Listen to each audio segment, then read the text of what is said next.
Hi friends, இந்த வீடியோவில் நாம் இதை பற்றி பார்க்க போகிறோம்னா கார்த்திகை தீபம் சீரியல் ரிவ்யூ பற்றி தான் இந்த வீடியோவில் பார்க்க போகிறோம். அதுக்கு முன்னாடி நம்ம சேனலை சப்ஸ்கிரைப் பண்ணாதவங்க கீழே இருக்கிற சப்ஸ்கிரைப் பண்ணி கிளிக் பண்ணிவிட்டு பக்கத்தில் இருக்கிற பெல் பட்டனையும் கிளிக் பண்ணிடுங்க. சரி, வாங்க வீடியோக்குள்ளே போகலாம். இங்கே பார்த்தோன்னா அந்த சாமியார் தீபாவை பெட்டியில் அடைக்கிறதுக்குரிய ஏற்பாடுகள் பண்ணிட்டு இருக்காங்க. இந்த பக்கம் ரம்யா தீபாவை கோவிலில் அழைச்சிட்டு நேராக அந்த குளத்துக்கு கொண்டு போயிடுறாங்க. அங்கே பார்த்தோன்னா தீபா அம்மா தாயே, இந்த பரிகாரத்தை நல்லபடியாக எந்த பிரச்சனையும் இல்லாமல் பண்ணி முடிக்க நீ தான் உதவியாக இருக்கணுங்கிற மாதிரி அந்த இடத்துல கடவுளை வேண்டிட்டு இருக்காங்க. எப்படி இருந்தாலும் தீபா செய்கிற பரிகாரம் பொய்யா இருந்தாலும் அவங்க கடவுளில் மனசில் வச்சுட்டு தான் இந்த பரிகாரம் பண்ண போகிறாங்க. ஸோ கண்டிப்பாக அம்மனை நம்ம அபிராமியை காப்பாற்றுவாங்க. இன்னொரு பக்கம் பெட்டியெல்லாம் தயாராகிடுது. உடனே நம்ம தீபா அந்த பெட்டியில் பூட்டி அடைக்கிறாங்க. அந்த சாமியார் கையில் ஒரு விளக்கையும் கொடுத்துருப்பாங்க. இந்த விளக்கு அணியாமல் பார்த்துக்கோ அப்படின்னு சொல்லி ஸோ மெதுவாக அந்த பெட்டியில் கைத்தை கட்டி அந்த குளத்தில் இறக்குறாங்க. ஸோ அந்த இடத்துலையே மிதந்துட்டு இருக்கு. நம்ம தீபாவும் நல்லபடியாக தான் இருக்காங்க. கொஞ்சம் தூரம் போனதும் காற்றுலாம் பயங்கரமாக அடிக்குது. ஸோ நின்ற இடத்துல இருந்து பெட்டி மிதக்குது. அம்மா தாயே, நல்லபடியாக இந்த பரிகாரத்தை முடிக்கணும், என் அத்தை உயிரை மட்டும் காப்பாத்திரு.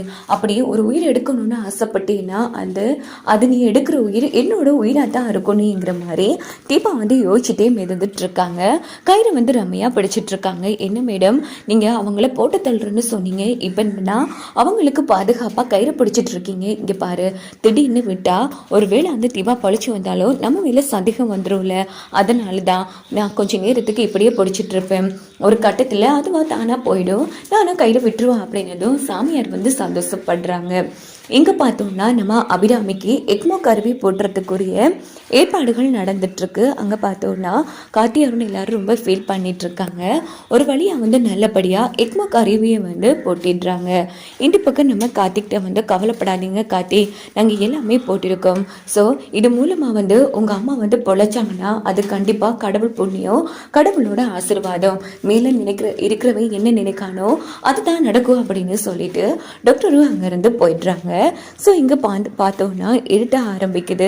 அப்போ மீனாட்சி யோசிக்கிறாங்க, என்னது இருட்டடிச்சு, இப்போ வரைக்கும் தீபா வீடு வரலையே, ஒருவேளை ஹாஸ்பிட்டலுக்கு போயிருப்பாளா அப்படின்னுட்டு கார்த்திக்கு ஃபோன் போட்டு, கார்த்தி தீபா அங்கேயா நிக்கா? இல்லையா நீ இங்கே வரவே இல்லையே, நான் நினைச்சிட்டு இருக்கேன் வீட்டில் தான் இருக்காங்க. நீ இல்லை கார்த்தி, காலையிலேருந்து வீட்டை காணோம், அத்தைக்கு இப்படி பிரச்சனை இருக்குன்னு சொன்னதுல இருந்தே நான் தீபாவை பார்க்கவே இல்லையா அப்படின்னதோ, சரி நீ நான் ஃபோன் போட்டு பார்க்குறேன் வைங்க அப்படின்ட்டு கார்த்தி ஃபோனை வச்சுட்டு நேராக தீபாவுக்கு ஃபோன் அடிக்கிறாங்க. பட் தீபா ஃபோன் சுவிட்ச் ஆஃப் வருது. என்ன இது, இவங்க ஃபோனை ஆஃப் பண்ண மாட்டாங்க, ஆனால் ஆஃப் வருது அப்படின்னு சொல்லி கார்த்தி பதட்டப்பட ஆரம்பிக்கிறாங்க. கார்த்தி என்னாச்சு அப்படின்னு ஆனந்த் கேட்குறாங்க. இல்லைண்ணா, அம்மாவுக்கு இப்படி பிரச்சனைன்னு சொன்னதுலேருந்து தீபா வீட்டுக்கும் போக இல்லையா, இங்கே ஹாஸ்பிட்டல்லே இல்லை, அவங்களுக்கு ஃபோன் போட்டு பார்த்தேன், சுவிட்ச் ஆஃப் வருது அப்படின்னதோ, சரி கார்த்தி பதட்டப்படாத, அம்மா சரியாகணுங்கிறதுக்காக தீபா வேறு எங்கே போயிருப்பா, கோவிலுக்கு தான் போயிருப்பா அப்படின்னு அருண் சொன்னதும் நம்ம கார்த்தி அதை சாதாரணமாகவே விட்டுடுறாங்க.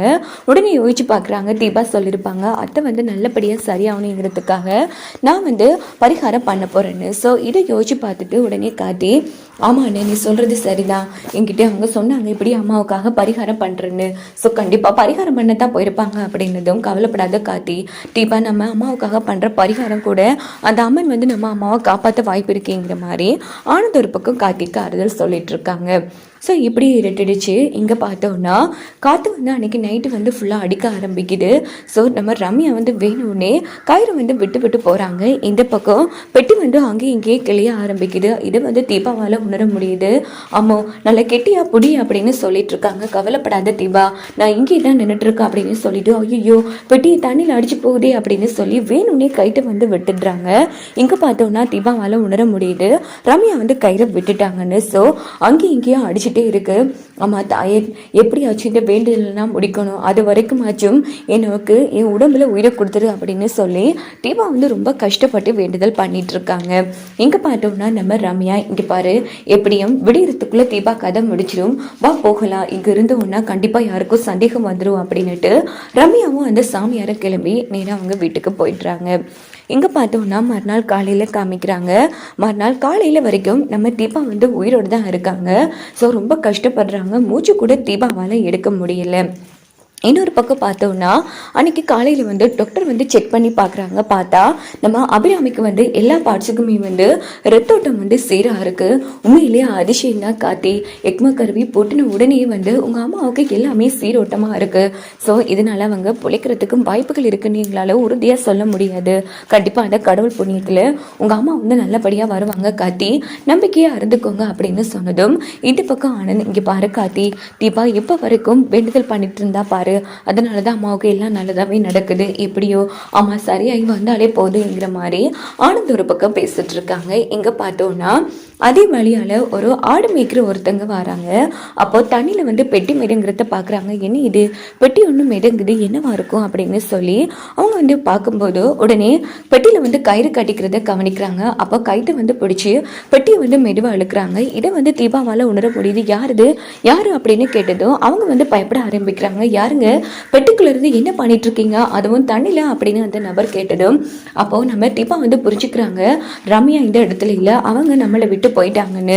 ஐயா நீங்கள் யாருன்னு தெரியாது, தயவு பண்ணி என்னை கரைக்கே எடுக்க வேணாம், இது என் அத்தை வந்து உயிருக்காக போராடிட்டு இருக்காங்க, அவங்க உயிரை வந்து காப்பாற்றுறதுக்காக தான் நான் இப்படி தண்ணியில் மிதங்கிட்டு இருக்கேன். ஸோ நான் நல்லபடியாக இன்னைக்கு சாயங்காலம் வரைக்கும் இந்த வேண்டுதலை பண்ணி முடிச்சேன்னா என் அத்தை வந்து உயிர் பொழைப்பாங்க ஐயா, தயவு பண்ணி என்னை கரைக்கு மட்டும் எடுத்துடாதீங்க அப்படின்னதும், என்னம்மா தாயினி நீ யாருன்னு தெரியா, இப்படி உன் அத்தை உயிரை காப்பாற்றுறதுக்கு உன் உயிரை பணியம் வச்சிருக்கியம்மா, கவலைப்படாதம்மா, கண்டிப்பாக இருக்க வேண்டிய அந்த ஆத்தா உன் அத்தையை வந்து காப்பாற்றுவாங்க. இங்கே பாருமா, நீ இப்படி தனி இருக்கியே, தண்ணியில் அடிச்சுட்டு போனா என்ன ஆகுமா, நீ தப்புறதே கஷ்டமே இல்லை, இங்கே என்னோட ஃப்ரெண்ட் இருந்தா, அப்போ அவன் யாருமே இல்லையா அப்படின்னு தீபா கேட்டதும், இல்லைம்மா இங்கே யாருமே இல்லை, நல்ல வழியாக நான் வந்து கவலைப்படாதம்மா, நான் எப்படியும் ஆடு மேய்ச்சிட்டு இன்னைக்கு சாயங்காலம் தான் வீட்டுக்கு போவேன், நீ தைரியமாக வேண்டியதில் பண்ண தாயி, நான் வந்து கயிறை பிடிச்சிக்கிறேன் அப்படின்னுட்டு அந்த நபர் வந்து கயிறை வந்து கெட்டியாக பிடிச்சிக்கிறாங்க. இங்கே பார்த்தோம்னா தீபா வந்து அந்த இடத்துல சிறப்பாக மிதந்துட்டு இருக்காங்க.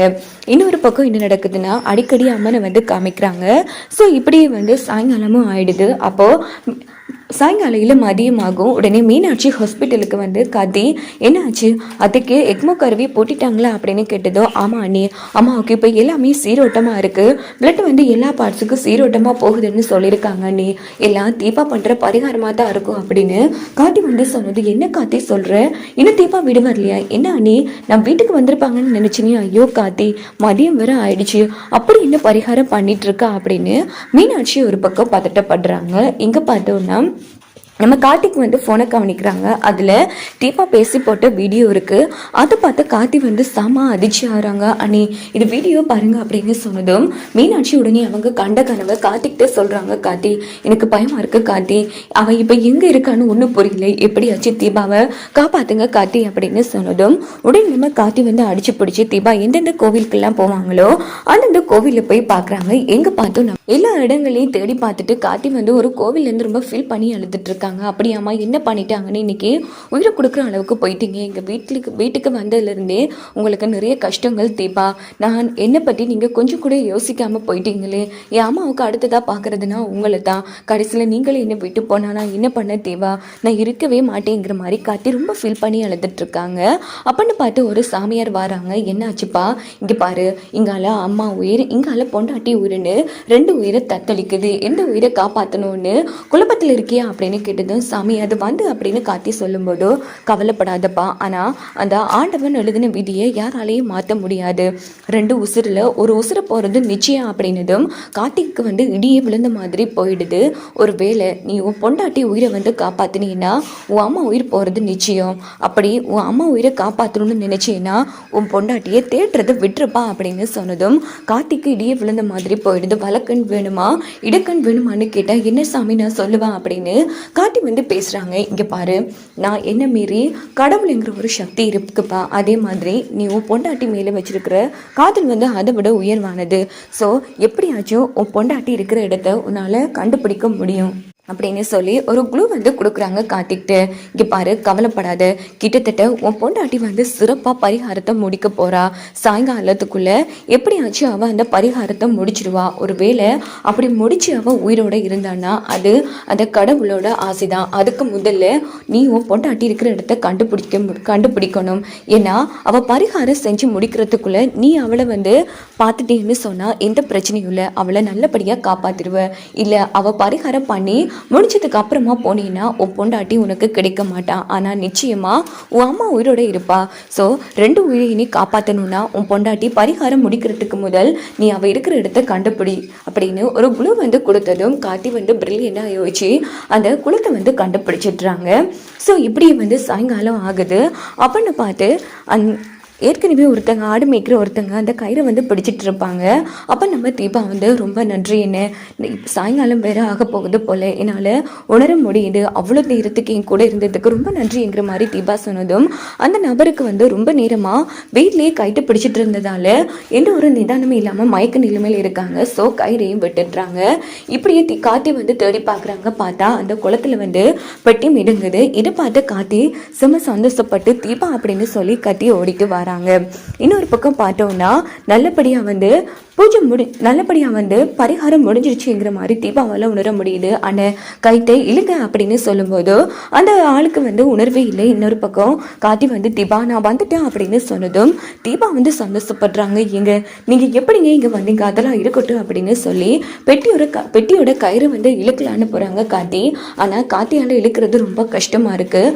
உடைய தண்ணிக்குள்ளே இறங்க ஆரம்பிக்கிறாங்க. இறங்கி நம்ம தீபாவோட பெட்டி வந்து எடுக்கலான்னு முயற்சி பண்ணுறாங்க.